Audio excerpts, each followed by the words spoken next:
On this week's episode, COVID makes a comeback, LeBron hates America, and free milkshakes for vasectomies?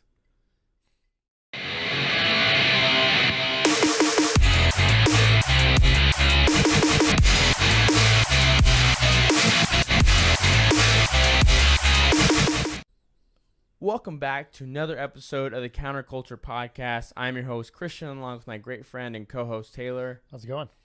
It's going good. How are you doing? Better than you. That is true. New, not new dad, I guess. New dad for the third time. Yeah, new dad. No, but no, you're riding the bike again, man. Yeah. You don't forget, but you wish you could. I don't know. It's bittersweet. I feel like I'll be there soon enough, so I get to talk smack now because pretty soon you're gonna be like kind of coming out of the woods. I'm going into them. Exactly. So here's what it is. Because we were talking before. My youngest son Liam, who is about 4 months old now, he's sick. He's okay. He's getting better, right? So don't worry, he's okay. But he has not slept really at all this week. Yeah. And it's been very rough, mostly for my wife because she's the one getting up taking care of him. To be obvious, transparent. One of the perks of breastfeeding. Yeah. There's only so much. So we can make help. your wife breastfeed, so you don't have to get up in the middle of the night. And of all things, during a baby formula shortage. Yeah, another reason why you should breastfeed, because you never know when formula is going to disappear all of a sudden, right? But yeah, it's been a rough week, but but again, he's getting better. Hopefully tonight will be a good night. He only woke up a couple times last night. It just he's gotten he's all congested and all kind of stuff. And have you used the nose sucker? Nose Frida? Yes. If y'all don't know what a nose Frida is, that thing is so convenient and so gross at the same time. That's where you stick it up their nose. It's like a little syringe, and then you have the other end of the tube. And you suck the snot out. Yeah, you suck the snot out of their nose. But there's a little catch basin with the. Yeah, you don't. It has a little foam filter in there, and you're like, that's not stopping any germs from going all. It's like siphoning gas, but right. Your child's boogers. Yes. Super convenient. It is really good. Yeah, if any parent were to ask, what's the one thing I need to have?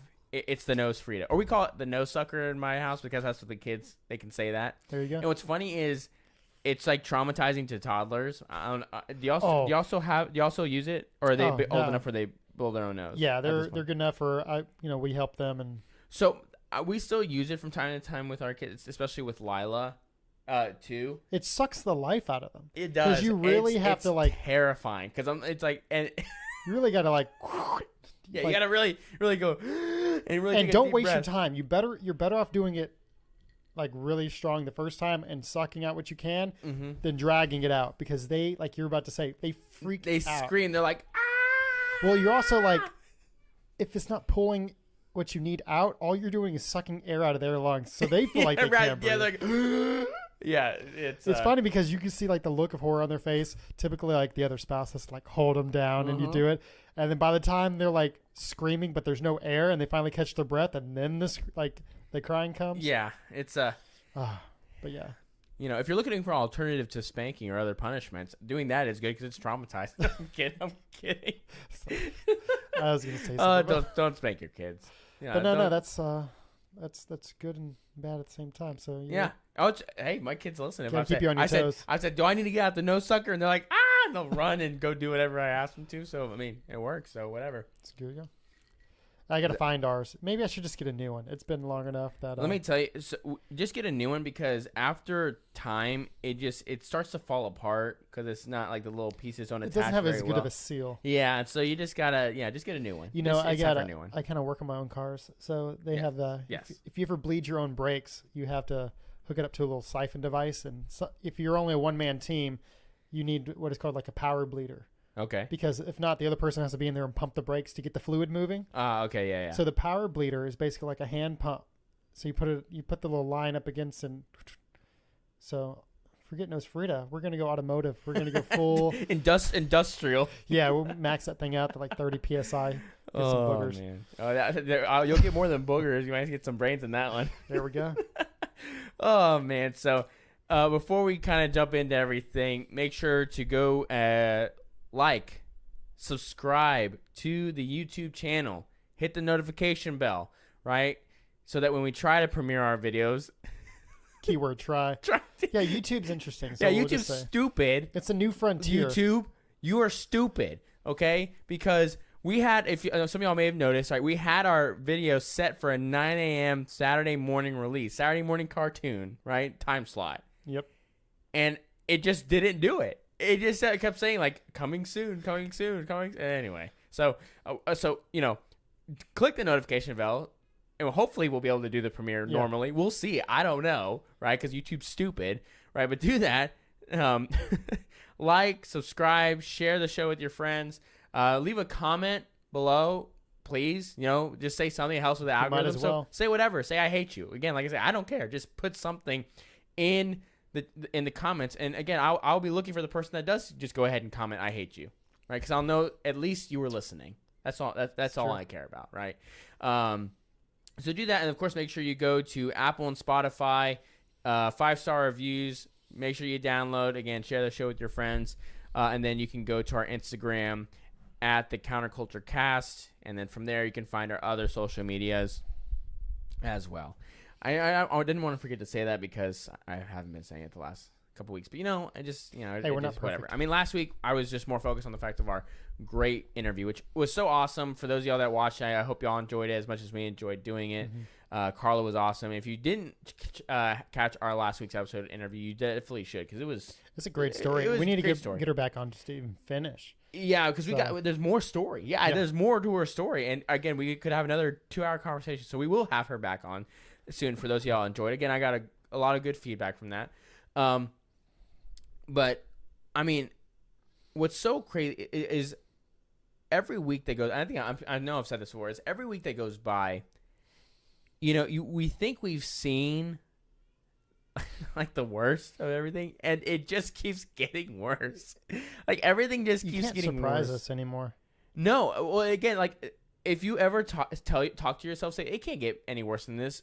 You need to now start telling yourself it absolutely can get worse than this. And for me, I'm an optimist, so my answer is it absolutely can get worse. Everything can get worse. I mean, we got just when you think you got it all figured out, it's just like boom.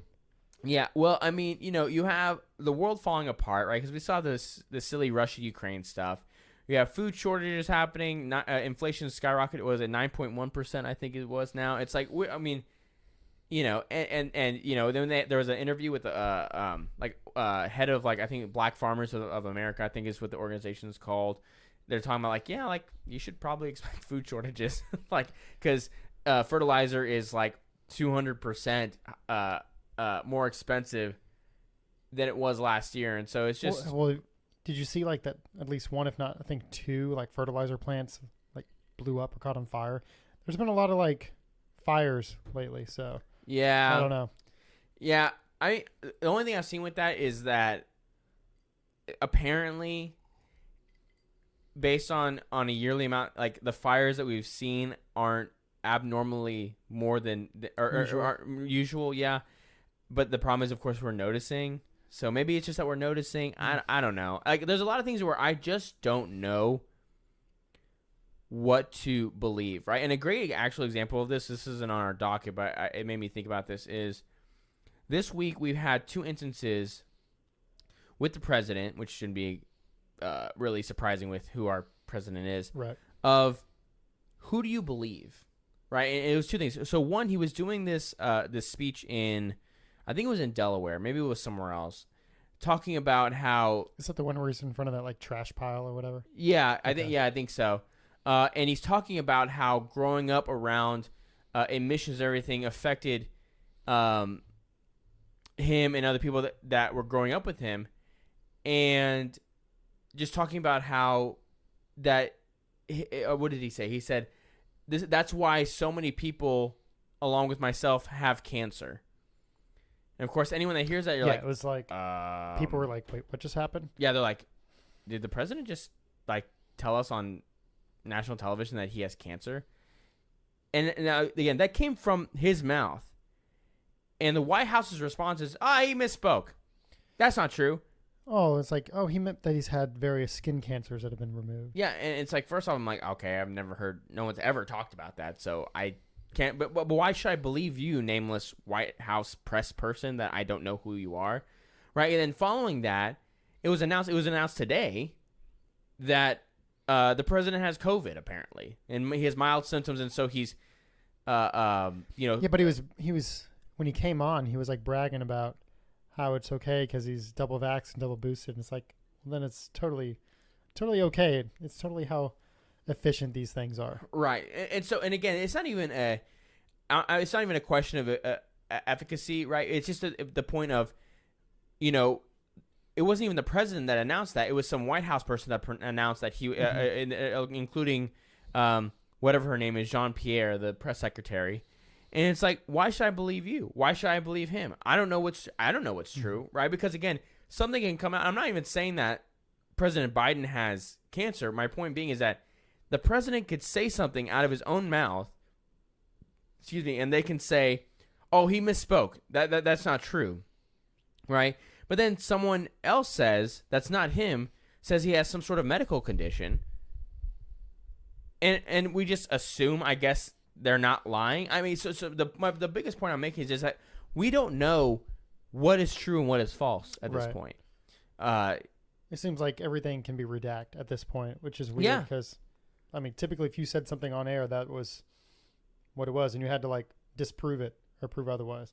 Right. And now it's like, oh, the president of the free world. Oh, he just didn't mean that. Right. He doesn't know. He misspoke. Right. Well, it's just like last week or the other week, or maybe it was last week. Yeah. When he had the slip up of when he did the end of quote, repeat the line. Did you see that? From the teleprompter? Yeah. On Twitter, you had a White House press person say, he didn't say that. And all of Twitter is like, I watched the video.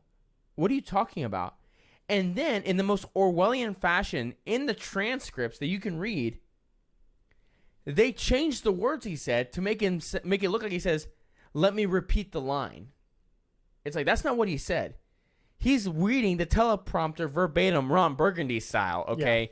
Yeah. But again, the fact that they have to put up this image of this grand statesman for a man that is clearly delusional, demented, and completely out of his league is just insane. I honestly, it's just funny and entertainment at this point to see how much more the world is going to put up with it before we, step in. Oh, well, yeah. It's baffling to me at this point. Yeah. Yeah, and it's just weird because again, I mean, now and it's so ironic because you're seeing all these stories as well as like, Democrats are leaving the party at record. It's like, is that true? Is it? I mean, sure, maybe. I don't know. I think the average person, it's not about being Democrat or Republican. I think the average person is just super pissed that everything is going to hell in a handbasket, and they're putting the blame on the president. And this is what happens when you say, I am your grand leader who is here to fix everything. And then when you don't fix everything, they're going to blame you. Right? They're going to say it's your fault. I have no one else to blame. Right. It's like they only want to take credit for the good things. Like when gas was going up due to inflation and everything else, all the supply chain. And they were saying, oh, this is Putin's fault over in Russia. Yeah, it's Putin's price hike. Yeah, and now that it's come down just a little bit, and you're like, that's what your administration's done for you, people. It's like, really? You're trying to take credit now? I thought you had nothing to do with it. Right. It's like you do or you don't. You can't, like you said, you can't take responsibility for just the good things. You have to take responsibility for the things that also go wrong and say, hey, yo, I messed up, right? That's what we're taught, right? So that's what parents teach their children is they have to take personal responsibility, right? If you make a mistake, just own up to it. Just say, hey, I screwed up. I'll take some responsibility, Yeah, exactly. So it's just cause and effect. For every action, there's an equal and opposite. Yeah, you need to take personal responsibility in your actions and the things you say and all that kind of stuff. And it actually is, again, that was kind of like I said, we weren't planning on talking about it, but that's a good segue into actually, I think, our first story when it comes to taking personal responsibility, especially when things like health. So this is another moment of I told you so, right? And YouTube, just know this is from the New York Times, right? So, the New York Times doesn't lie. Yeah, don't get mad at us. So don't get mad at me, right? And I only say that because, YouTube has weird rules about, COVID, all that kind of stuff. This is from the New York Times, which I am told is always true. So I assume that this has to be right, what they're saying. So the headline from the New York Times was, largest study to date shows how COVID vaccine affects periods. Now, first, before I kind of read this, because what's funnier than, I think, this pointing out the obvious, which many people have known and suspected, right? And also was talked about for a long time. But if you mentioned it before, now you were a conspiracy theorist, right? You were crazy. You don't know what you're talking about. But what's even funnier, again, is the content of this actual article. And not even that it's not even that the New York Times is covering this. It's how they cover it. Just so y'all just wait. But for me, I read this headline, and I had it on our notes, so I know you had a chance. You had a chance to look at it real quick. Is that, this is another example of just how frustrating it is when it comes to journalism in the United States today, because the only reason they are coming out with this now is that they can't not talk about it. There's nowhere to hide it anymore. Right. And honestly, I think this is the tip of the iceberg. I mean, people were saying things similar to this a year or two ago, and nobody wanted, that's, you were shadow banned, you were censored, you were fired, it didn't matter what your background or credentials were. Like, you could have been even a doctor in the field, and people were going to be like, nope. They're going to try to take your medical license away. Yep. So it's just, and again, it's like how many, it's become a cliche over the past couple of years since the whole pandemic and everything. But the difference between truth and conspiracy is between 6 months and a year. That's literally it, because time and time again, the experts have been proven wrong. And the worst part about that is that people have suffered because of that. Oh, yeah. I mean, they say that this is the party that cares about the people, but really, I feel like it's not. I mean, you even saw this, to your point. Remember when they said, this didn't originate from a lab. It couldn't have. We're not even going to hear or debate it. We're not even going to think that it could be xenophobic. It's Asian hate, all this kind of stuff. And then, like you were saying, like 6 months later, it was like, it's possible that it could have. Well, maybe. Yeah. And then now it's basically like, it came from a lab.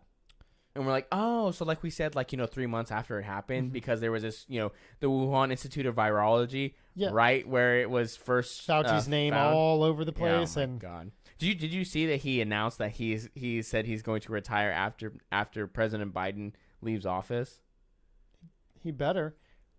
What that tells me, what's funny is that tells me that he 100% believes clearly that Joe Biden is going to lose this if he runs again, which for all intents and purposes we have to assume he is, that whoever it is, whether DeSantis or Trump, is going to beat him. And Fauci would rather Biden's going to run again.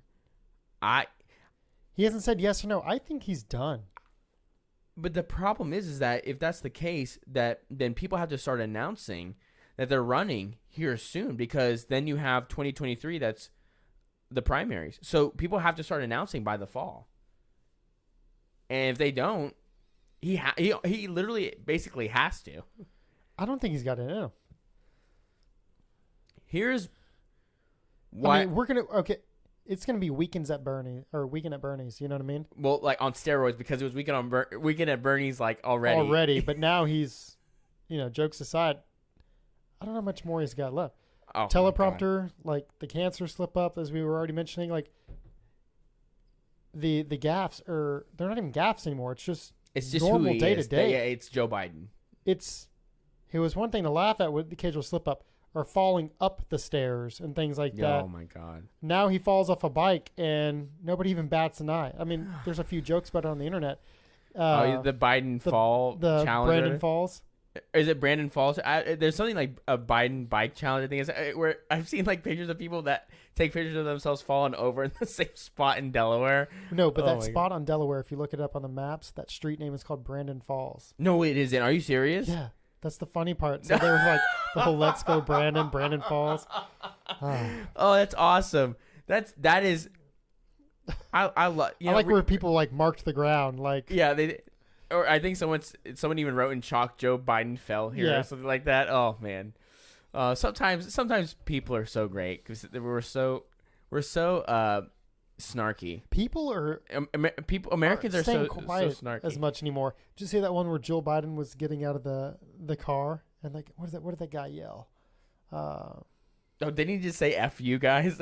No, he was like your husband, is causing all these gas prices or something along those lines, and she just kind of said, "Oh, thank you," and then she like kept walking. Like they're so fake, they can't hide it. Well, I mean, also like, what do you say? Do you tell that person "F off"? I mean, you can't do that because you're also on camera. But like, yeah, like, what do you say? I mean, you can. Oh no, it's not. Oh well, okay. It's not my job to think about what to say because I would never put myself in that position. No, I wouldn't. And if you are in that position, surround yourself with better people who can, like, help guide you and direct you. Because again, it's not a one-person job. I mean, you pick your people, you pick your cabinet, you pick your everything, so you can best lead this country. And I don't think we're seeing a strong, united leadership. Oh no. Well, again, you have Kamala who like hates him. She hates Kamala. She's like non-existent. Because they don't want her to. Anytime she gets in front of a camera, she sounds like a complete moron. Like, I'm sorry. Yeah. Here's the problem is you want to make the case to the average person why a woman should be president or vice president. And I'm not even opposed to that, right? This isn't this isn't like women aren't meant to do that, right? I'm not even going to say that, right? Could it happen? Sure. Whatever. I don't care. As long as the person and going for office has the right sort of policies that I want. Examples that were being shown. You're giving everyone a reason why not to do that. Yeah. Whether you want to believe that or not, right? You're giving people a reason to say, well, maybe a woman shouldn't be in this position of power. I'm not saying they're right in thinking that. Right. But are you going to blame someone for coming to that conclusion with what we're seeing right now? Especially from her? Because, again, anytime she's in front of a camera, I don't know if she is actually this stupid. I don't know if she's just... Tell me what you really think. Well, I mean, I can't... I mean, she has the responses. Yeah, we did it, Joe. Right? Or it's like you're here and you deal with this when you're here and you know how to deal with it because you've seen it. It's like what? It's like you're just talking in these circles and you're just doing it in different cadences. Yeah. Maybe you think that's gonna help, but it doesn't. Then of course she has her weird like Joker cackle, right?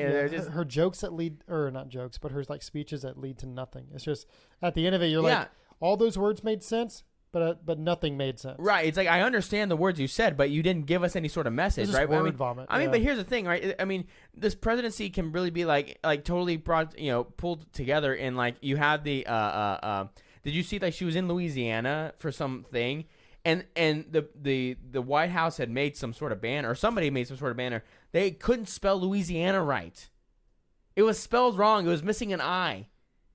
It's like, for me, I'm like, that's okay, like grade school stuff. Yeah, it's like, but it's also like you didn't have like spell check. You didn't check the Word document before you put like again. Like it goes no back one to what I'm saying about this. Surrounding yourself with intelligent, smart people. Exactly right, and to your point with that is. This entire administration is full of a bunch of morons. They're all stupid. I don't know how else to put it. Kamala Harris, Buttigieg, Jen Psaki. Like, these are the people that are the faces. Rachel Levine. Like, none of these people are qualified. Yeah, and then the bald dude in a dress, whatever. I don't know what his name is, right? He's in some deputy secretary of something. But again, they were elected for, like, talking points. Well, the adults were back in the room, right? Yeah. It was to kind of win over certain, voter bases, and I don't think they expected to see this many problems during the campaign. Maybe. I do think that there is an aspect where this administration is way in over its head. Oh, for sure. But partially to their own fault because, again, I don't care. Is Joe Biden 100% the reason for inflation, everything like that? I don't think 100%. Right? I think that after what happened in 2020 with the amount of money that was printed, right? Mm-hmm. In theory, there was going to be some sort of inflationary cycle that was going to happen. We were not going to escape that. But I don't think we were going to. But no one anticipated 9% inflation year over year, right? But I believe, inflation was around, I think, 2% at the end of 2020. I think that of the 9% inflation that we just saw now, Biden is probably, I would say he's responsible for about 6 to 7% of it, and about 2 to 3% was going to happen regardless. Maybe 4% at the most. But with the pandemic and everything else, Yeah. I mean, there's a lot of things that were outside forces. There was Yeah. going to be a rubber band effect to this no matter what. Oh yeah, a lot of people out of work, and then a lot of people coming Yes. back into the job 100%. force. People leaning on like savings and going through said savings and not spending as much. So that affects the market and Mhm. how much cash flow there is. I mean, Right.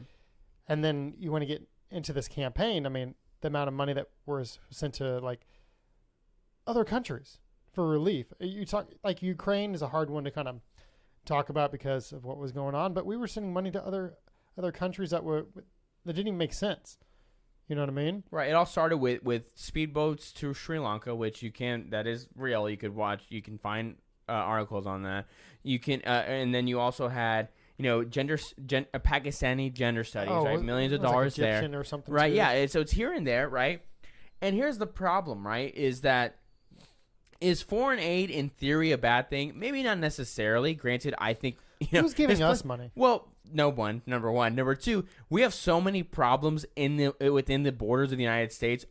We have no business spending money in any other country. I'm sorry. I'm sorry other places have problems. I'm sorry that people are suffering. You can even say Ukraine. Yeah. I am so sorry that the people of Ukraine are suffering with this right now. But again, at the end of the not day, a problem. not every problem can be America's problem. Right. And again, the only But reason then the same people turn around and say that America can't be the world police. What do you want from us? well, they just want power. Yeah, you just want to cry the whole time. It's like you want us to help, and then you say we help too much. We get involved in too many things, and then you're like, okay, so we focus better on our home country about troops and everything like this, or strengthening the borders, and then you complain about that. Right. Well, again, there is a line of intellectual thought on the left that is just willing to watch America burn to the ground. Right. There is no other way to define it than that. I'm sorry. Right. And now, does that mean every liberal hates America? No, I'm not saying that. Right. Just like there's a huge amount of liberals that own guns. Right. That are Second Amendment. Believers, right? If you want to put it that way, yeah. So it's not saying that, but on the intellectual left, or I would say on the loudest corners of the left, right? You have people that legitimately hate America, right? I mean, and now but they won't leave at the same time. Well, they're the same ones saying that America's not the greatest country. Okay, then which one is? Well, it's not only that; it's they say America isn't great or whatever, but then once they're in trouble in another country, they expect America to have their back.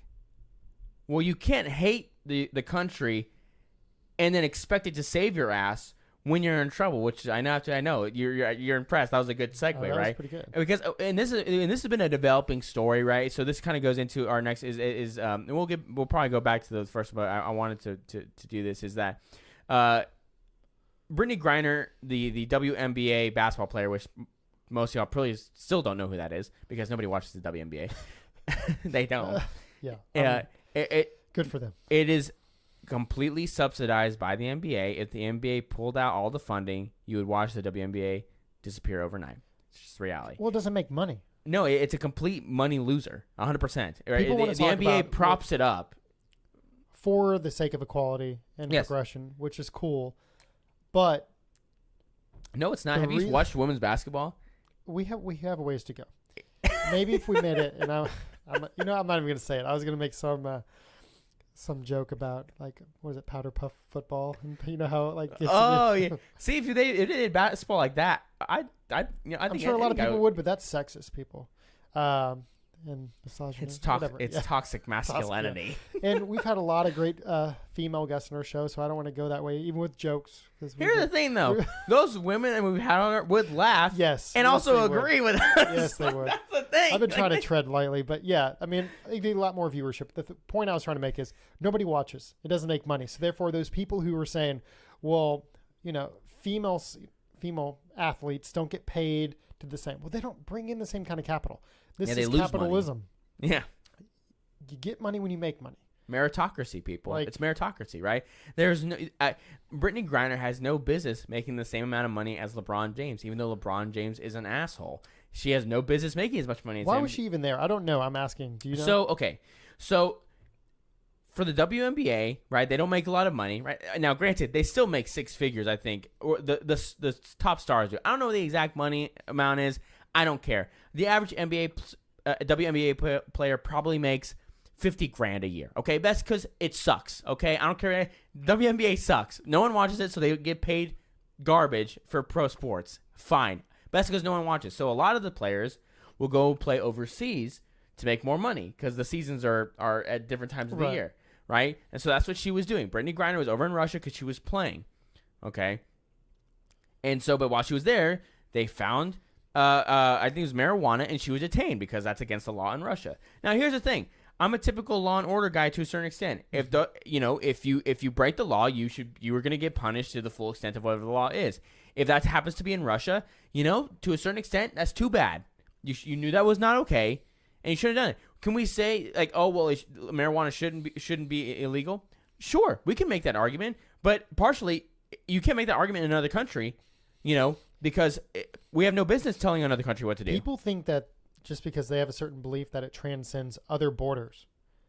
I mean, the funniest thing is when people say like America's not the greatest country, America's not great, or this or that. Take those same people who are crying like the trans community or anything else, put them in different places. Like a lot of that, like does not fly. Like especially a lot in the Middle East, a lot of these places that even people are trying to like in the Middle East they'd be thrown off buildings or hung. I mean, that's just the reality. But that's my point. I know I was making an extreme example, but just because you think it's cool and it's legal in California or whatever, it doesn't. Hell, even in Texas, like it's not legal. Yeah. You can't just do it. There's going to be consequences. Yeah. You go all the way to a different country and then you want to cry and like complain that right. You're detained. You broke the law. Right. And again, she is expecting America to have her back, right? And I don't think we should abandon it. But again, it's like when you do nothing but talk about how terrible your country POW is here or anything, and then you expect to immediately have your back. Like I don't know what you're expecting, but here's the bigger issue: is you have someone right like LeBron James, who is the most. There is no person. I think he might be the most despicable person on the left. He's certainly in the top 5 for me because he's a narcissist. Like he's a narcissist. He's a liar. He's got that main character syndrome going yes, on hard. And he's also an idiot. That's the problem. Is he's not. I guess I'll put it this way: the man's a billionaire. So when it comes to things, mostly playing basketball, right? He's great. He's one of the greatest of all time. All that kind of stuff. Second, Michael Jordan will always be the GOAT. So sorry. For any of you, LeBron stands, but Michael Jordan will always be the GOAT. And again, he's made good business decisions. So in those areas, he does know what he's talking about. So I won't take that away from him. The man's worth $1 billion. Fine. But when it comes to culture and politics, the man is an idiot. And it's very dangerous. I shouldn't say that because that's like how the left talks about. What is it's not helpful. I think it's better is that he talks out of the side of his mouth. He doesn't understand these issues except for these overarching talking points. And the problem is he's so influential for so many people it makes a difference. That he does. Because, I mean, you have, how many times after every single, interaction where a white officer kills a black suspect, right? He is one of the first and loudest to talk about how, this is just how terrible America is. It's full of brutal racism. It's like, for me, I'm like, dude, you grew up in Akron, Ohio, in one of the worst places in the country, to a single mother, and you've grown up to be a one of the wealthiest man in the world. You're in the top 90. You're in the top like 0.001% of wealth earners in the world. You have a wife and 3 children. You live in a ginormous house in L.A. Can please explain to me how you are somehow being discriminated against or persecuted in some way. I'm having a real hard time feeling bad for you when I see Instagram videos of you being driven to basketball practice at the Staples Center. Like, give me an effing break, dude. Well, I mean, what do you expect? I mean, he's so far removed from reality. Oh yeah. He's in his own little world. It'd be different if you educated yourself on these talking points. but he knows just enough, which is just like the headlines. And like you said, he speaks out of the side of his mouth. And then that's why he got himself in hot water with China. What is a year or two ago? Because he said something that he thought was important at the time, and then realized he kind of stepped into it and had to redact everything, and like go back on it. What was it in regards to Hong Kong at the time? I think. Yeah. Well, and he's like, well, I don't know about human rights violations. We don't know. We have no business talking about it. It's like, bro, are you kidding me? Like, you want to talk about crap here, but you want to talk about the obvious persecution and racial extermination of a group of people in the country just because they line your pockets. Now, the ironic part is they ended up not allowing Space Jam to be played in China. So like ironic. So the irony was you begged on your knees and they still told you to F off, basically. All of Marvel's not allowed in China now. What, really? That's what I saw. I mean, I'm not going to probably do more research because I don't want to. I mean, I don't blame them. Marvel is turning into steaming hot garbage. Yeah, it's rough. Thor was funny, but it was. Did you go see it? Yeah. Oh yeah, you did. Yeah, it was. I heard it was like too like it was too funny. Like it was too like slapstick jokey, where it's like I'm not getting any sort of real story here. But I think that's kind of what Marvel needs right now, because everybody's trying to be like Doctor Strange tried way too hard. Professor X, and they're bringing like all this like, and it still flopped. There was a lot of potential with that, I think, and they just didn't deliver. Again, it was just. Right, the idea's there. I like Benedict Cumberbatch in the role, though. I really do. I think he's a very good Doctor. I would agree. Yeah. Up until this point, he's been a good. You know what's sad though, and the reason I say this is that I put on Infinity War for the kids like 2 days ago, and I was kind of watching it for a little bit. I was like, yeah, this is where Marvel peaked. Like it's like right here, and like it's never gonna be this good again, because you had Tony Stark, and you had everyone, and it's like. Yeah. That's gone now. Like they can't get that back, and it's totally. And so Miss Marvel's doing so well. So. Oh my god! So anything Disney touches now is just such garbage. Okay, I'll say so. They're coming out with a new National Treasure. Did you know but Nick this? Cage isn't in it. Yeah, I figured it out today. Okay, you know how I feel. Okay, so for me, my wife is a big National Treasure fan. I don't blame her. It's super fun. I love Nick Cage. He's so great. He's awesome. He's American Treasure. Okay. Yeah. He's America's real national treasure. I see what you did there. And so I said like, oh, and we saw on Disney Plus today. I saw like, oh, they had like, oh, like coming in August or whatever. I'm like, oh, like let's look at the trailer. I bet you it's like a show. It's not a movie. It's a show. Oh my god. I think it's like a limited What is wrong thing. with making a 2-hour movie? What is wrong with making a 2-hour movie? It's like that's uncool now, right? Where's the money at? It's in shows. Maybe. The problem is you have your subscriber base. So is it that much? Like, who is going to buy a Disney Plus subscription saying, oh, I got to see the National Treasure Disney Plus series? I don't know. All I know is that there's a lot of the actors are reprising the roles. Riley's coming back. Except for the main character, the reason why everybody likes it is Nick Cage. And you know what's funny? I heard it's because they can't afford them or something. Disney can't afford Disney can, but the show itself, I guess, I bet you Nick Cage saw what they were doing and is like, yeah, I don't want to be part of this. Which is weird because he doesn't turn down like any role. So you should feel bad about yourself, Disney. Not that you're watching, but you should feel bad about yourself. And if you because here's the thing. Yeah, right. So because we were watching, I said, oh, let's look at the trailer. And right before we put it on, Christina's like, I bet you they replaced him with a woman who is non-white. I said, nah, come on, it's Nick Cage. It's a 30-second clip. It's like not even a trailer, and it's someone walking in the door. You can't tell if it's a man or woman right away, and then all of a sudden the camera pans up. It's a brown, like a Latina-looking woman. I'm like, holy crap, she's right. Like Christina called it. I'm like, what? And she's like, of course. She's like, they gotta be a woman and racially. And and this is what I say in my house is if they're brown, they're racially ambiguous, which is true. That and again, I believe that's on purpose because if it's just a brown actor, it could be someone who is Hispanic. They could be they could be any. It's like what's his face? The guy in Star Wars, Poe Dameron, Oscar Isaac, right? And I believe he's Hispanic, but he could be he could be Egyptian, he could be Hispanic, he could be whatever. It's racially ambiguous. Whatever he needs to be at the time. Yeah, exactly. No, you made a point. The person is whoever you want it to be. Who cares? It could be from anywhere around the world because we're a bunch of white progressive liberals, and hey, brown, right? So it could be anybody. It's like, wow, like, good one. By trying to be like accepting, you're almost being like more racist. You know what I mean? It's condescending. Yeah, it's condescending. Like Jill Biden comparing Hispanics to breakfast tacos. Like I it's do just like breakfast tacos. me too. I mean, it's Texas, right? But I mean, anyway, that was so. It was the peak of stupidity. Again, our first lady, folks. Yeah. So I don't know. It's gonna be interesting, that show, movie, whatever it is. Yeah, it's gonna be garbage. It's gonna be another flop because Disney is on the They streak haven't got of the hint yet.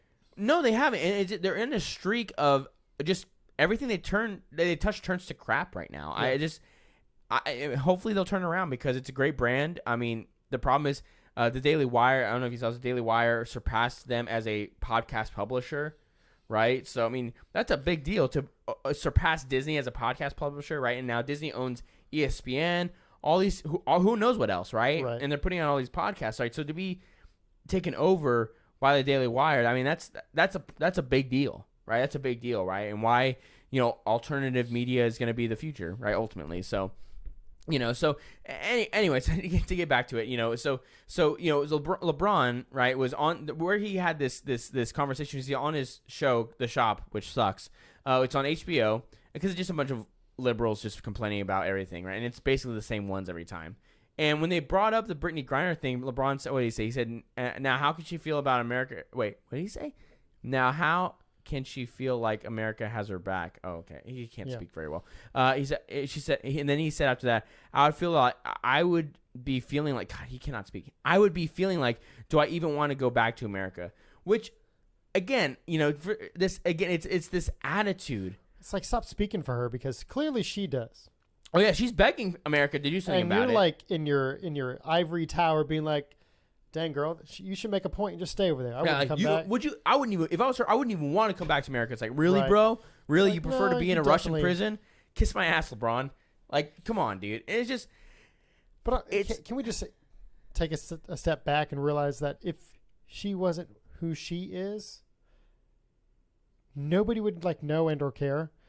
If you were a random American citizen and you did something illegal in a country that you were temporarily staying in, you would have to deal with the consequences. Right. Yeah, that's right. And because if I went to France and punched somebody drunk and wilding out, I may have to do a little bit of time. I may have to serve a week there, pay a fine or whatever it took for that misdemeanor or whatever it was. Yeah. In order to get back. You think America is going to be like, if I get my one phone call calling Uncle Sam and just being like, you need to bust me out. No, there's consequences to your actions. You can't use your notoriety. Notoriety. Notoriety. Yeah. No, you're right. And no, you're trying to bail you out. I mean, nobody likes that. Everybody's always talked about how celebrities get away with any and everything because of their status. Like, why would this change now? I said, and again, we're not talking about a prisoner of war here. We're not talking about Although it's been talked about having a quasi prisoner exchange. Oh my gosh! Apparently, again, she wasn't serving the U.S. there, on some covert mission. And I think they were talking about in response to Ukraine. In my thought, I'm like, why the hell would Ukraine give a crap about Brittany Griner? We should focus on soldiers that are caught across enemy lines and stuff more. I mean, I'm sure there's been more that are left there in the name of serving America. You got to stay. Yeah. Than Brittany. But again, it's just this constant hate for the country, right? And it was actually, and we saw a great example of this actually this week as well, stateside. Which, did you see the AOC story? As you take a sip of water. Are you talking the one where she faked being handcuffed? Yes. Number one, was she just there with protesters, or yes? What? So they were protesting at the Supreme Court because they have nothing better to do because they they're be viewed as an insurrection. I mean, just kidding. Demonetized. We should, demonetize we're about to have the feds kick our door in. How dare you speak about the illustrious AOC that way? But it was just okay. Did we talk about the it on the pod yet? About what was it a couple weeks ago when they were cheering? What is it? India, when they overthrew the Parliament House for the president of India, whatever, and he had to get away on his speedboat. Oh no, Sri Lanka. Was it Sri Lanka? Yeah, it was Sri Lanka. Yeah, I thought it was India. Isn't that part of India? I don't know. It's on its own. They're all brown, so who cares, right? It's mutually inclusive. No, no, but no, but it was Sri Lanka. And they were praising it. Look, that's how you do it. people were climbing. It was like thousands of people. Yeah. They had to flee. Like, it was not. The dictator of Sri Lanka or prime minister, whatever it's called, right? He was like, I told you, I saw a video of him like running onto a boat, like fleeing the country for his life. He resigned. He's like, all right, you guys won, you have it. And people were like, that's how even like AOC and them. It's like, yeah, it's like that's democracy in action. Really? But and I know we're going far off, but Who cares? You have like 20 people walking through with like Capitol Police escorts to just like places that they pay tax dollars just to even have in place, and taking selfies with the protesters. Domestic terrorism. It's just I got like a notification from, I think it was Politico on my before I was on my way here, saying bombshell tonight at the J6 committee hearing. I'm like, I don't care. Gas is expensive. Food is expensive. No one gives a shit about January 6th. Stop trying to make it a thing, Liz Cheney. It's like they're trying to hold You're on to a loser. it like, as we get closer. Yes, closer they are desperately holding on to it, right? But part of me, I don't understand why. The average person doesn't care. Liz Cheney, you are double digits behind in your own state in your congressional race. Nobody gives a damn. What do they even have on them other than maybe trespassing? Nothing. But they were escorted in. Yeah, There's yeah. video. Well, So yes, is it and truly again, trespassing? there was a federal judge who, in one of the cases, right, there was video evidence, or there was video of the person that was on trial being escorted in. He's like, we can't charge him with anything. The police let him in. Yeah. Right. And again, and to reverse that, right, there was another case where a guy was seen clearly getting in, jumping, and breaking through into a window, and he's like, look, come on, dude, you're breaking in, right? That's trespassing at least. I can't remember what he got, but he was charged. And I'm like, okay, fine, good. Yes. Guess what? The guy that got charged probably doesn't even care. No. And also, and again, because in his mind, he was being a patriot or whatever. You say right, wrong, and different. But in that guy's mind, he charge him. Right. We're okay with it. Yeah, I don't. Yeah, if somebody commits a crime, yes, no matter what their beliefs are, yes, you could be like, I don't know, like, okay, so we're both pro-life, obviously. If somebody went to like a pro-life, rally or something, but did something illegal there, it doesn't matter if he's pro-life and we're pro-life. Yes, he needs to be charged. The police should arrest him. Yes, for what he did, and he should be charged, and he should be punished accordingly to the crime. You wouldn't have to say this. It's like just because he's kind of like, I guess, on our team doesn't mean we like condone his actions or accept them. Like, you still have to face the music. Ultimately, our team, right, should be the truth, not my truth. The truth should be the right thing to do, right? And yes, you could say, well, the right thing to do is a moral statement. Yes, because the reality is, and a lot of these things come down to this universal idea: is there a universal truth, or is there objective morality? That's the real cornerstone of so many of these different conversations that we're having. Now, again, they're all service level, but they come down to is morality objective or is it subjective? Is it relative, or is there something concrete that we can point to here? And again, I would say more often than not, for those, I'll say the non-woke, right? Because I think that encompasses many people, right and left. The non-woke can agree that there are objective realities we cannot escape from, right? And then from that point, you can talk about objective morality, whether that's right, is murder wrong, all these things, right? But those are the core philosophical things we're actually discussing at the end of the day with any of these things we have, right? I mean, there was a bishop a long time, I can't remember his name, but he had this quote saying that at the end of the day, every argument is a religious argument, right? Because it comes down to these philosophical religious beliefs. Again, you could be someone that says, "Well, I'm atheist or I'm agnostic." That's fine. That doesn't take away from the fact that there are you have religious fervor in certain areas that you believe. Again, you can see it from the left. For especially the blue hair types, right? We'll talk about their political stance is their religion, and that is why they are so fervent, right? And I guess you brought up abortion. We're gonna talk about it anyway, or terminating of pregnancy. YouTube, whatever. Your silly algorithms. You said it either way. Well, yeah, I guess that's true. It is a sacrament for them. And people will say, well, why are you using that religious language? Because that is that's the only way you can talk about someone that has such a religious fervor. That passion, the line in the sand, like this is where we're gonna die in this hill, like no matter, because that's our belief. It's a lot like religion. Like you don't waver. There's no room to change my mind because that's my core belief. 100%. And where that was so obvious was this last week. Again, this is a little old, but we have to talk about this. There were House and Senate hearings on abortion. And the most egregious thing that happened was multiple were asked, basically, is infanticide wrong? Right? Which, for those don't know, killing your child, right? Killing an infant. Is that wrong? And they could not say, yes, I think that is wrong, and we should not do that. And to your point, because people say, well, why would they do that?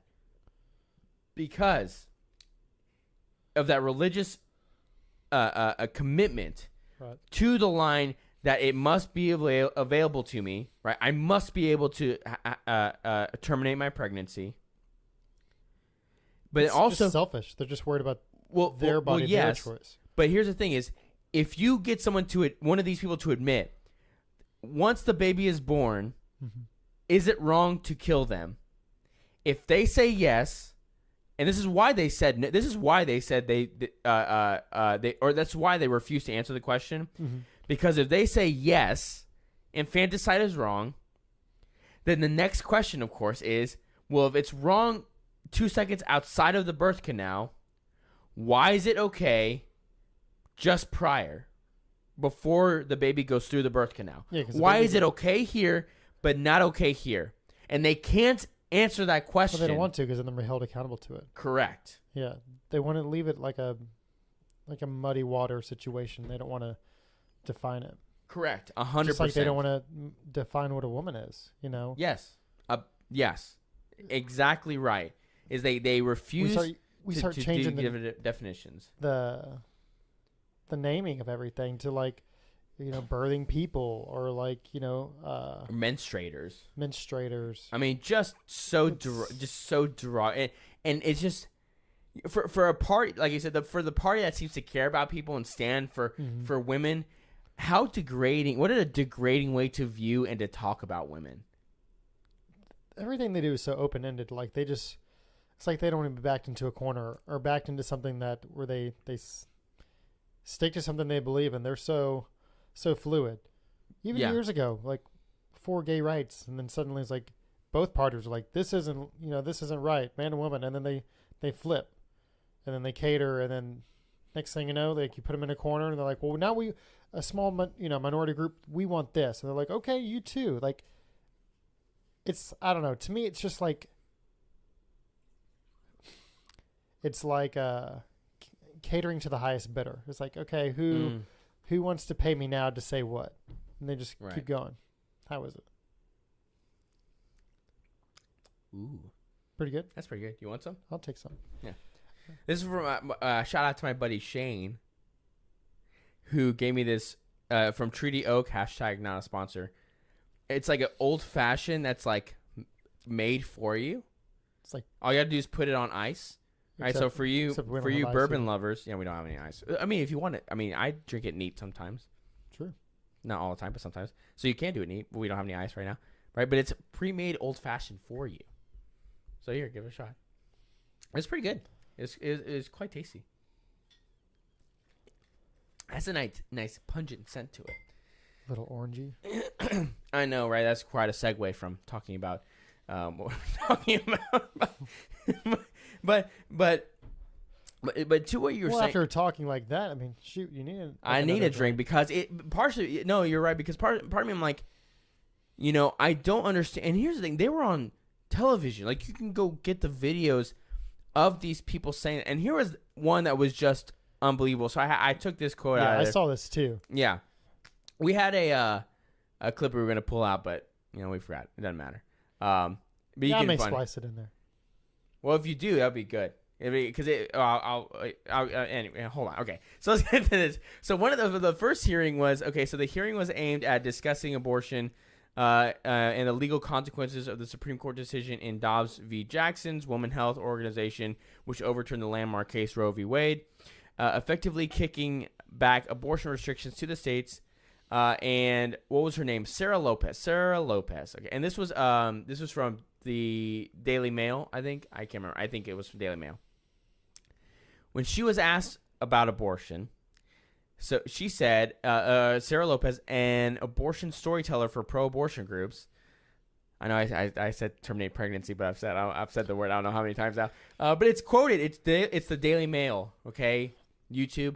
So she testified, quote, "My abortion was the best decision I ever made, and an act of self-love." Yeah, I remember when that came out, like, a week ago, whatever, the self-love thing just stuck out. It's like, what? Yeah. So it's like, so let me understand it. So first off, to say that that's the best decision you've made in your life sucks. Okay. Again, I'm really, selfish. I'm not going to. Yeah. There's no other way to put it. No, you're absolutely My right. life is more important, and the things I want to do in my life that a pregnancy would change or alter the course of. To the point where I feel like no matter how you're going to justify or reason around it, that you're going to convince yourself to the fact that it's out of self-love or that it's an act of love to kill something. Mm-hmm. Like, you're not going to make me understand it. Mm-hmm. They like to keep throwing up these things like grape cases and ectopic pregnancies and different things like that. I saw what you did there. Yeah. See, I'm being a little bit more careful than you. Mm-hmm. But they use those small, like 1% examples to justify having the right to basically abort whenever they want. Mm-hmm. I mean, again, we've talked about the whole Roe versus Wade thing in length. You can still get access to that. In those extreme cases, things are different. It's case by case. You're not going to get denied. Right. There are many states that still make that exception, which again, That's what people think. Popular. Like, we're losing our right. No, you're just losing the flexibility and freedom to just murder at will. Yeah. Yes. But again, most of those things are a lie. Like ectopic pregnancies, right? That is not denied. That it would not be considered the termination of pregnancy. It's a medical condition, right? Or what's the other one they talk about? DNC, what do they call it? Right? Yeah, a miscarriage, right? Women are going to be prosecuted. No, they're not. There is no law that is insane. And even if it was not one of those, even if it was just a real abortion and somehow you found someone that was going to do it, guess what? It's the medical practitioner, the doctor themselves. The abortionist. That's going to get the abortionist charged. And, because they also say, well, women are going to be thrown in jail. No one is talking about, and partially because, and here's part of the reason why, because this is something that I think will come up here in the near future, certainly because of the situation, is that for a lot of women, they have been lied to when it comes to the termination of pregnancy, and what it encompasses. And what it really is, right? And this is why many Planned Parenthood and other providers hated when they started doing ultrasound during the procedure, because when you look at the ultrasound and you can see this baby is moving inside of your womb, and you have that realization this person is alive and moving on their own. It's crazy to think about the ones that are trying to justify like late term or even like up to. Yeah, which is wild. My wife's not even. I always get it wrong. Make fun of me what you want. Comment how I keep screwing up. But my wife's like, what, 26 weeks pregnant now or something? and she's past the halfway point. I know that. So it's probably like 24, 25, whatever. Yeah. But point being, baby's been moving for like a month now. Like you can feel it. Yeah. You know, if you catch it just right and there's that perfect like push of the arm. Yeah. Now, that baby's got no room. Like, I will go over there and I'll kind of push both sides of the stomach and I'm like, I'm going to wake the baby up. She's like, oh, don't do that. And I like, do it. When I got here, she was complaining to you, right? That yeah. Because it's now like she can't breathe because it's the crushing everything. But yeah, like to the point where I can go over there and I can jostle a little bit and then I'll like put my face down and I'll get like kicked in the head. Yeah. And it's like, people don't realize, like, baby can hear you. Baby can respond to you. Like, it pushed, and I pushed back, and then all of a sudden, no moving happened for, like, 30 seconds. So, in my mind, I'm, like, monologuing or narrating the whole time, like, out loud. I'm like, oh, my gosh, what was that? What pushed me back? And they're just, like, in this dark womb. So, I'm like, narrating the whole time, and it's making the wife laugh. But, like, it's bonding. Yeah. With me, the wife. The wife, obviously, more the mother, you know, not a birthing person. Yeah, or whatever. My wife, silly. The mother of my kids. Mother, the woman. Yeah. Well, she has even a stronger bond. So what not even cracks me up, what disgusts me, I'm going to say, is these people who can go through that. And these women feel it like 20 weeks, not like halfway point. They're feeling this movement. Right. And they can go through with it. How do they view it if not as a life, if not like as a person? Right. Ultrasound or not. Yeah. But yeah.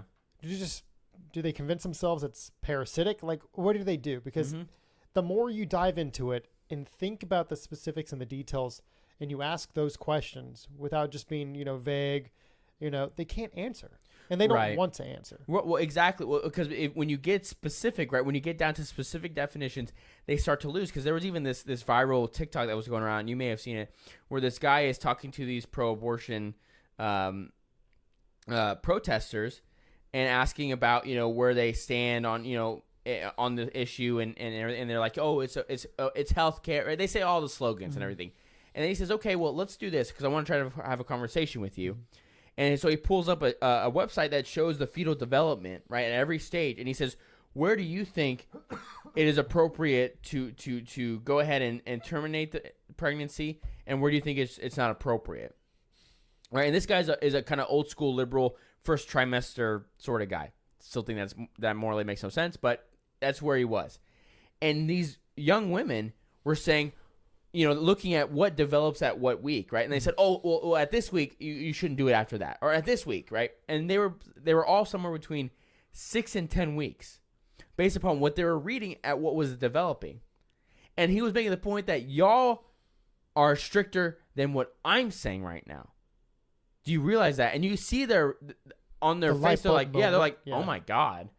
Because they realize, oh, this is a human being in development, and left to its own devices, it will grow to be a fully formed human baby, right? But again, when you take that away, right?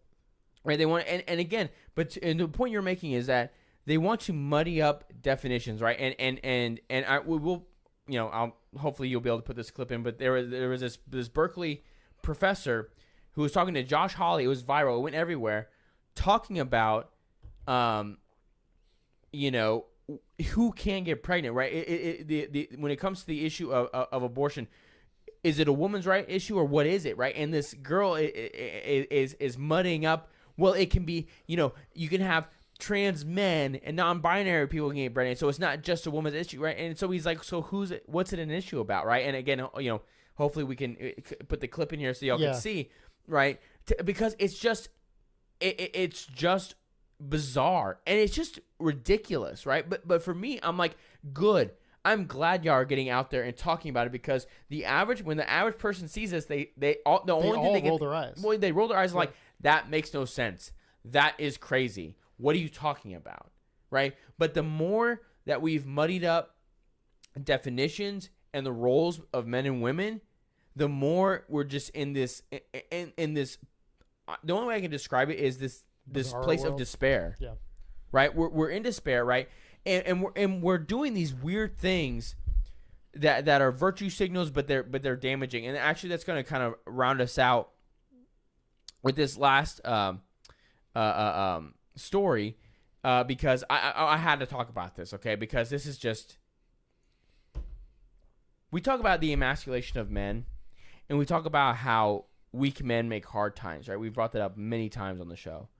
And we certainly, if you listen to us for any period of time, the idea of amplifying healthy masculinity is a big deal for us because we need good men to help lead our country. And I would say any country, no matter where, but I care about America. That's where I live. So it requires strong, good men.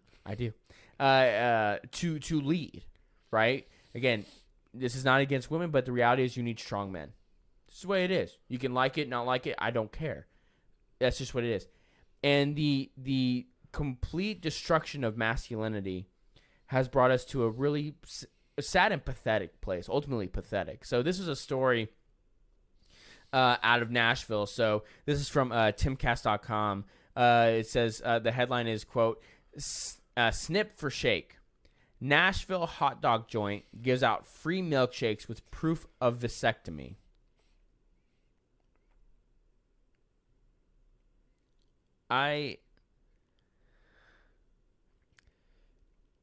It's just pathetic because partially I'll say that before we get it because I'm going to read the article because it's just wild. It's pathetic to another level because there are some of these men, liberal men, who are doing this because they think it's going to get them lucky with liberal women. They think this is going to help themselves get laid. Let them die themselves out, man. Well, that partially, yeah. Well, they want to castrate themselves. They want to castrate their children on the left. So, I mean, as far as I know, I guess leftism will die within the next 30 years. Sadly, when it comes to the children, because they're hurting these children. Yeah. So that's horrifying and terrible.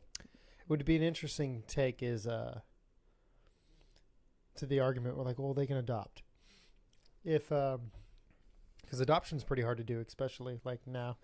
I've seen like a couple different things about it too. We have to talk to Carla about that. She yeah, comes back on. That's true. The criteria to get like adopted would be someone eligible to adopt. I mean, you think you're doing a kindness, and to make it, you jump through all these hoops. Mm-hmm. What if we started to view, or adoption agencies started to view things like transgenderism, gender dysphoria, and all that kind of stuff as mental health issues, and then that didn't put you up as an adoption? If they were legitimate organizations, they would not allow a child to go to a couple who mutilated their bodies because they think they're the opposite sex.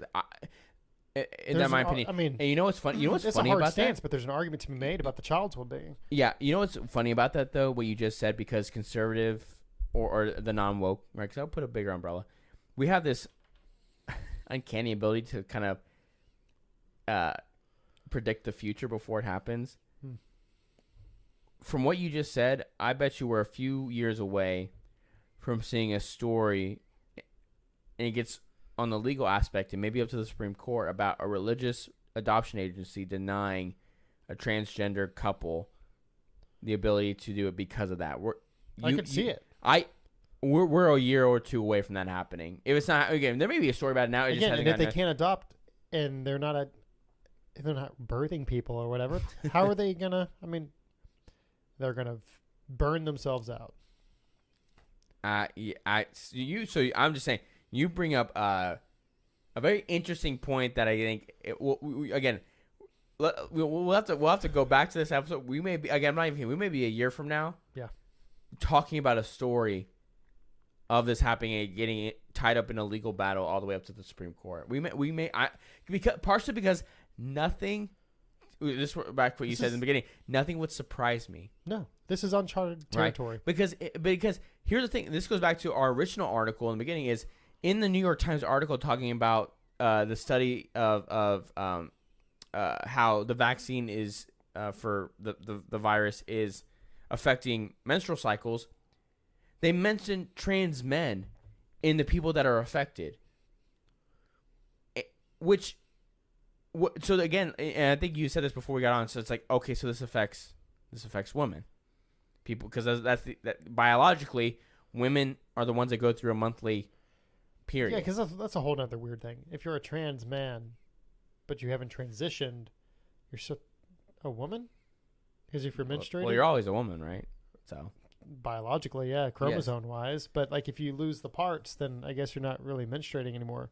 So, I don't know. It gets But again, weird. I mean, but here's the thing is, and this is a story that I was talking about. I think I saw someone who knew someone personally who went through menopause and had gotten the vaccine and started to have bleeding again. So it's like, it's just... Again, I've been saying it for a while. There's a lot we don't know about this because this was rushed. It was an emergency use. Yeah, and again, who knows? do what you want, whatever. Like, we're not here. We're not medical doctors. Nope.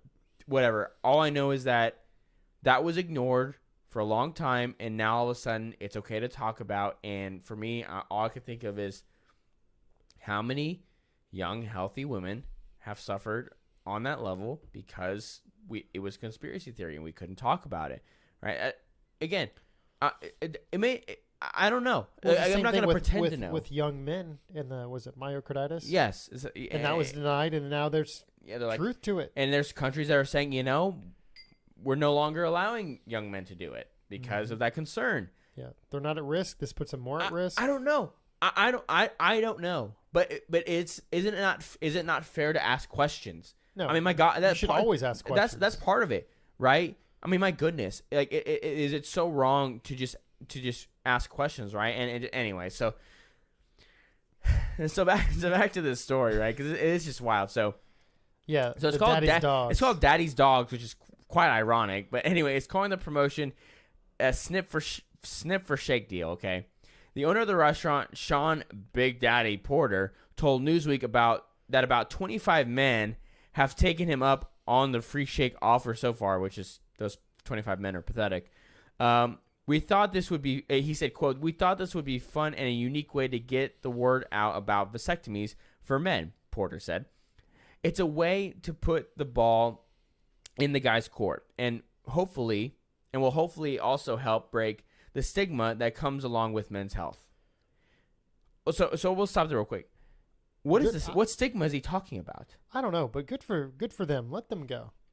Because these are the ones that are pro-abortion, and these are the ones that are going to be... It seems like they're fixing their own problem. Good for them. Because I don't know if guys are aware of this. I've looked into it because of my own personal, like my wife and how many C-sections she's had. She's at risk, and things kinda like health that. issues, yeah. Because if she has another kid after this one... I mean, for those who don't know, we have to deliver this one early just because of the risk she's at. Yeah. So I've looked into this. Everybody says, "Oh, let the men go get snipped because it's reversible." That may be true. What they don't realize is that once they cut, it shrivels up. No. If you want to get it redone, it may be painless to get a vasectomy. And go get your free milkshake from Daddy Dogs. But if you decide that you want to become a daddy dog yourself one day, you're going to have to go. And thank you. I'm trying real hard. They basically clamp onto that, and they have to stretch it back out so then they can reattach it. It's like the Achilles. And it is super painful. I've talked to people who've had a brother that did it, or some really close. Maybe they were just being brave because they didn't want to say, "Yeah, it was me." But it's not fun. So let these people find out the hard way. Because if they think they're going to do this young in their life because they're, like you were mentioning, going to impress young liberal women, or this is them making their stance, but it's also kind of fixing a larger issue that maybe there'll be less abortions as a result. But maybe, and we also, it gets out the weak parts of the gene pool in the country. So, True. So ultimately, we're on our way. The strong men aren't worried about having a kid. Well, no, because strong men see the value of having children and getting married. So that's not. And so really what we're saying is we're only maybe a decade or a generation away from a Catholic theocracy that, it will be the United States. I'm just kidding. Although I would push Eli to be the monarch of that Catholic theocracy. Well, if it's going to happen, might as well be on top. Oh, absolutely. Right. I mean, you can't beat them. Join them. Right. We'll be baptizing everyone all around. No, I'm kidding. But what's funny is he talks about this.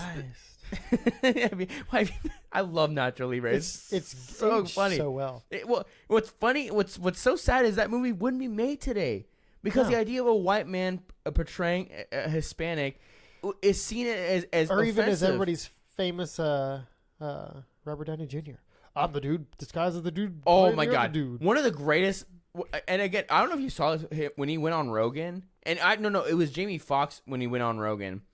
And Jamie when he Foxx was talking about how it was great. Yeah, he's like, it's so funny, and he's like, yeah, it couldn't be made today. And it's silly. It's so stupid. Mm-hmm. Which this tells actually that along with Jamie Foxx went on a podcast with the Nelk Boys, which is like a kind of like a similar to like a Logan Paul sort of idea, right? I think like, I've seen they're some not of their stuff. they're not like super conservative, but they're kind of right wing, right? They're kind of edgy, all that kind of stuff. They're close with Trump, right? Which is actually really cool. Like they go down to Mar-a-Lago and all this kind of stuff. But anyway, they had Jamie Foxx on their show.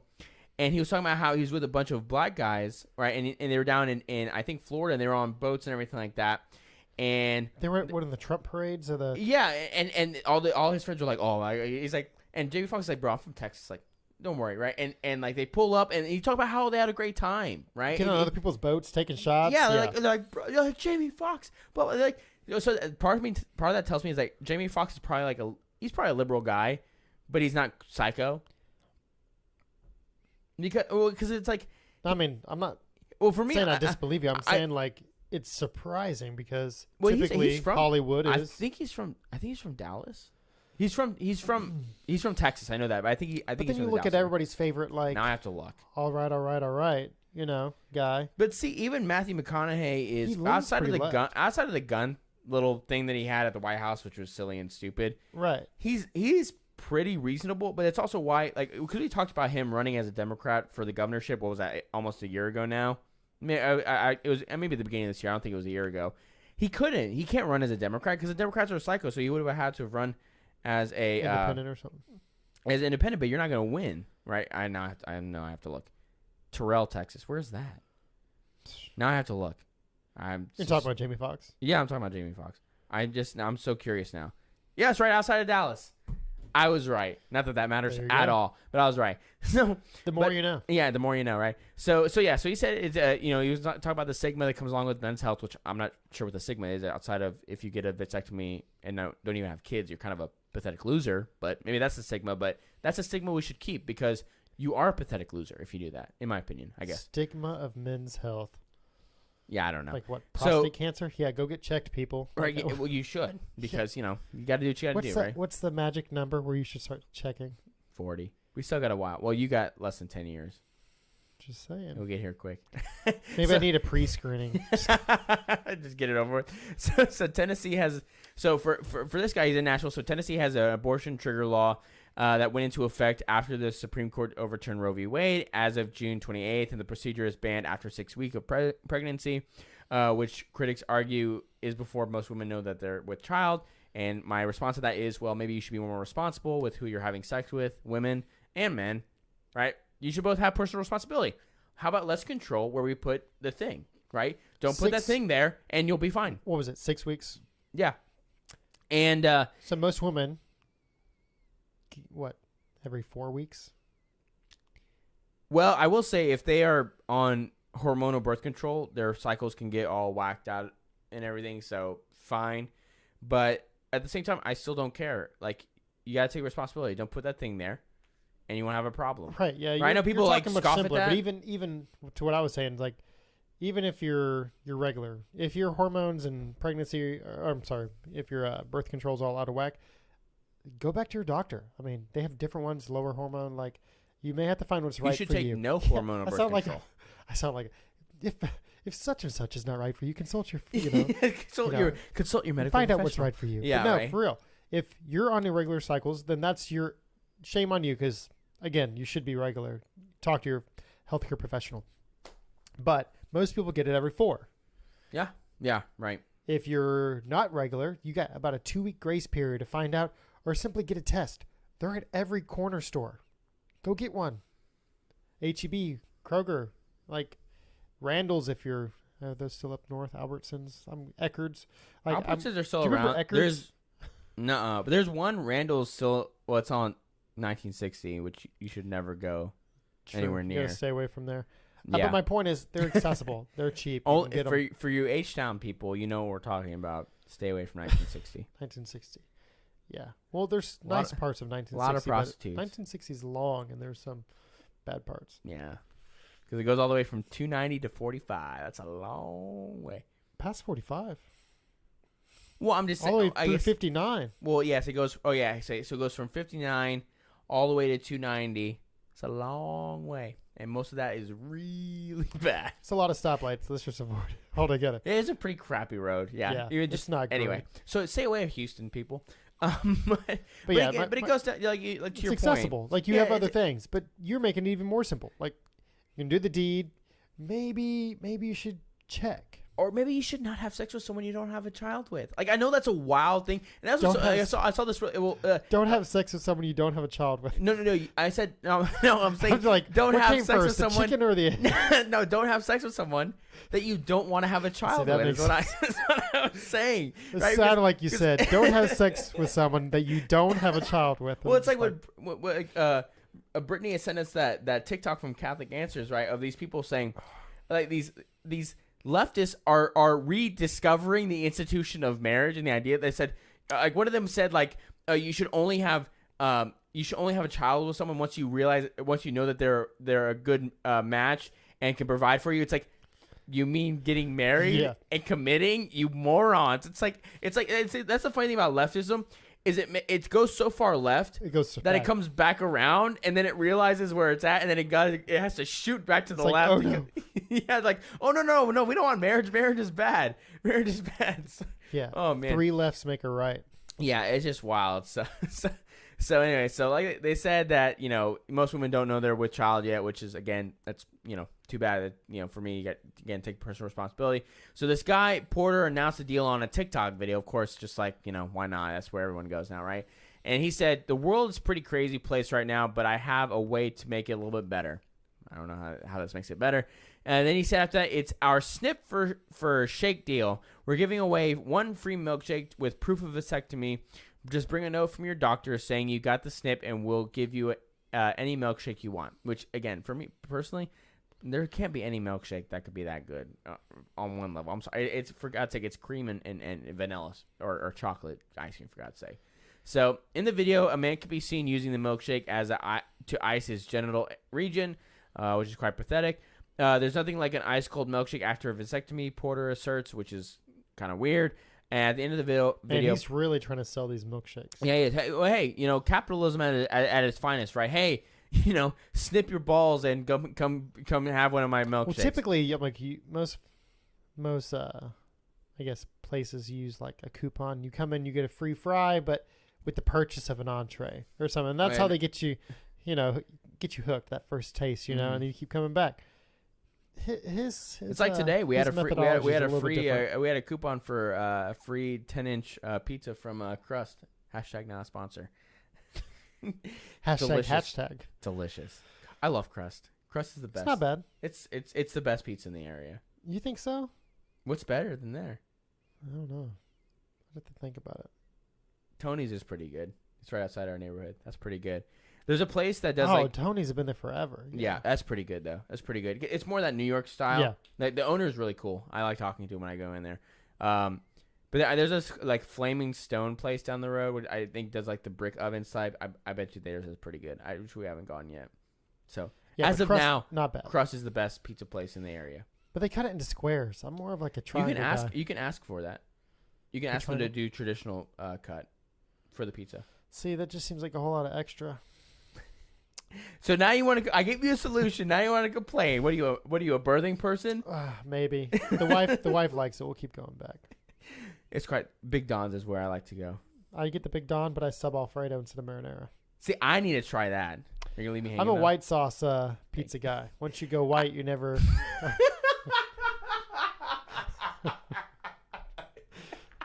Thanks for tuning in to another episode. Well, on that note. Shout out to Big Don's. Yeah, shout out to Big Don's and Crust Pizza. Oh, Big Don's and Daddy Dogs. Get your free milkshake, people. Oh, shit. Oh, man. Anyway. The reason, I guess to wrap it up, the reason I want to bring up this story is that, again, this is just kind of, again, what we've talked about the absolute just descent into chaos that we're going into as a culture. And to ultimately, I think it's two things. Ultimately, for the ladies that listen, because as far as I know on Instagram, we have about actually more than 50% are women. Embrace the femininity. Embrace the femininity. True femininity is wonderful. It's dresses and flowers and all this wonderful stuff that men actually love. Okay, it is, right? Like for me, I'm very like Christina loves to wear dresses, and for me, I love that because the dress is the ultimate feminine thing that you could wear. I love it, right? And for men, just be a man for God's sake. I'm just letting you go. Yeah, just please that. Yeah, men, just be men for God's sake. It's okay, right? It's okay to be offensive sometimes, right? If someone gets offended, just say too bad. Okay, like we need to embrace the roles of masculinity and femininity, and the more that we do that, the more that we look at these people that are on the left and want to redefine this and redefine that and say, no, you're wrong, I'm not going to listen to you, and you're stupid, right? I mean, there is value to just saying to someone, like, yes, we should engage in dialogue, but there is value, I think, in saying that someone's argument is stupid if it's stupid. Well, there's also value in standing up for your values. Yes. We're all so afraid to step on their toes that you forget like where your own stance is, and eventually just staying quiet leads to like losing, like receding more ground. And that's where we are now. And that's where we are now. To your point, yeah, traditional roles, not a bad thing, but traditional roles don't necessarily mean, wife stays at home, cooks and cleans, and the man provides. Like, we don't have to go that far back. I mean, there's such an okay thing as, a masculine male and a feminine female. But, I mean, you even look at, like, some of our favorite shows, like Yellowstone, different things like that. You can be a woman who wears dresses and still, like be a boss. Yeah, you like, can be a badass. Still be, like... Women can be amazing. And men like that, too. Yes. Men like a strong woman in a dress. Like, yes. Men like... Well, a lot... It's embracing the feminine, right? You can be feminine and still be a strong, yes. independent woman. And that I think that's the point you were trying to make that I agree with. Like, you can be a sensitive guy. You don't have to just be a toxic male. You can be masculine and still be sensitive and still be still listen. The well, lines my can be point blurred, is masculinity itself isn't toxic. Masculinity is not only is it good, masculinity is necessary. Masculinity is needed. You need that strong father figure, role model in a household as well. And we've seen. Yeah. I mean, if you ask me, I think that's probably one of the leading factors, like with single motherhood and stuff, and the way the kids turn out. Absolutely. There's just a lack of a strong father figure. No, absolutely. I mean, we posted it on our Instagram. I think maybe it was a month ago now. I mean, it probably practically is that the epidemic that America is suffering from is fatherlessness. Yeah, I think. And I'll even say there are fathers that are in the home that are just not present, and in a certain way that's almost as damaging as no father at all. I think more so. I mean, you could make that argument. Yeah, because I think there's an argument to be said about some kids, depending on how they are, depending on how the mother is, that they will look to other males that they find like outside of their household to latch onto to find a good influence, whether it's like a boxing coach or something. You hear all these underdog dog stories. Yeah. Or they're so upset with how their father left them that they never want to be like that to their kids. And it makes them hardened and it makes them stronger, but there's something missing in their life, and it's easier to go down the bad path with that. But if they can somehow come out of it, they're going to be the best father ever. Yeah. Because they break that cycle. But to my point, I was trying to say, if you're a father who's there, but you're kind of like a zombie, you're just kind of walking through, you're not present, like your kid, you come home and just want to be a zombie, and your kids are like tugging on you and you get annoyed with them, like that's worse, because that kid's gonna be more, I guess, afflicted than the one that's, because then he'll say, I hate my dad. Yeah. And in my opinion, and I think no, it's I think hard. you make a fair I mean, there's point. days I come home from work and my kids light up when they see me. Like, sometimes I can't even get to the door, and all I want to do is just set my stuff down. And you have to check yourself, because at the end of the day, you're the father, you're the head of the household. If you're leaning to that traditional, roles, which I do, and I've got to check myself. Nope, my wife will check me if I don't check myself. Trust me. Yeah, she's strong. That's a good wife. But and again, that's a lot of that's done out of love because they want you to be the best you. But not just for you anymore, but when you bring kids into the Yeah. equation, you have to. 100%, 100%. And so hey, get married, make babies. We love you guys. We'll see you next week. Later.